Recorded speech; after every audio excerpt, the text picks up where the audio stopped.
Screen पर जो ये नंबर दिख रहा है ना, 93,124, ये कोई छोटा मोटा आंकड़ा नहीं है। ये है सेंट्रल आर्म्ड पुलिस फोर्सेस यानी सीएपीएफ्स में खाली पड़े पदों की कुल संख्या। जी हाँ, ये एक बहुत बड़ा अवसर है जिसके बारे में आज हम डिटेल में बात करने वाले हैं।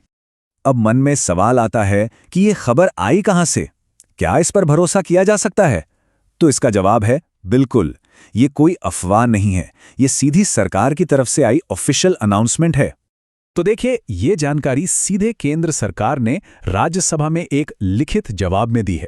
इसका मतलब साफ है कि ये आंकड़ा 100% पक्का और भरोसेमंद है।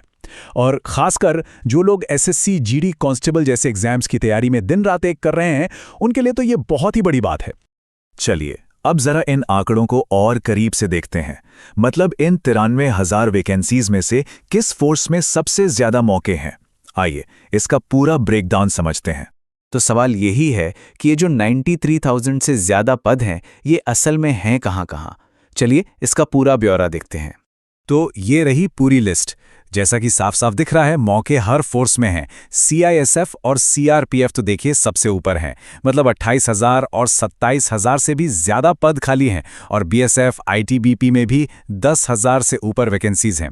एसएसबी और असम राइफल्स में भी हजारों पद हैं। कहने का मतलब ये है कि चाहे किसी भी फोर्स में जाने का मन हो, ये मौका हाथ से जाने नहीं देना चाहिए। ये बार चार्ट देखिए, इससे तस्वीर और भी साफ हो जाती है। सीआईएसएफ और सीआरपीएफ में नौकरियों की भरमार है और बीएसएफ भी कुछ खास पीछे नहीं है।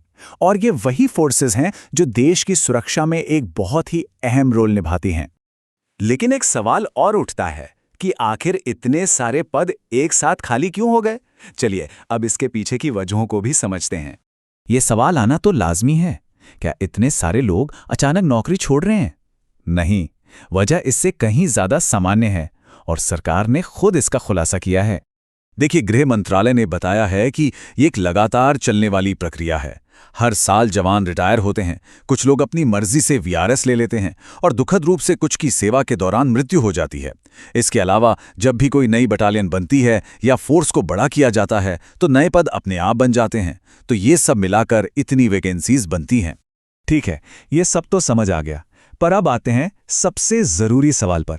इन सब आंकड़ों का एसएससी जीडी की तैयारी करने वालों के लिए क्या मतलब है? तो भविष्य में क्या होगा? ये जो 93,000 पद खाली हैं, ये आने वाली भर्तियों की तरफ क्या इशारा कर रहे हैं? और इसका जवाब बहुत ही पॉजिटिव है। इसका सीधा सीधा मतलब है कि जो अगली एसएससी जीडी कांस्टेबल भर्ती आएगी, उसमें पदों की संख्या में एक बड़ा उछाल देखने को मिल सकता है। जाहिर सी बात है, जब इतने पद खाली हैं तो सरकार को उन्हें भरने के लिए एक बड़ी भर्ती तो निकालनी ही पड़ेगी। और अच्छी खबर यह भी है कि सरकार इन पदों को भरने के लिए एक्शन में आ चुकी है। जो रोजगार मेला जैसे कार्यक्रम चल रहे हैं ना, वो इसी का सबूत है। वहां हजारों अपॉइंटमेंट लेटर दिए जा रहे हैं। मतलब ये साफ है कि भर्ती प्रक्रिया को तेज करने पर पूरा जोर दिया जा रहा है। तो जब इतना बड़ा मौका सामने दिख रहा है, तो अब अगला कदम क्या होना चाहिए? तैयारी तो करनी ही है, पर सही जानकारी कहां से और कैसे मिलेगी? तो अब करना क्या है? बहुत सिंपल है, बस 2 बातें ध्यान में रखनी है। पहली, जो ऑफिशियल वेबसाइट्स है ना, जैसे ssc.gov.in और होम मिनिस्ट्री का पोर्टल, उन पे नज़र बनाए रखिए, रेगुलरली चेक करते रहिए।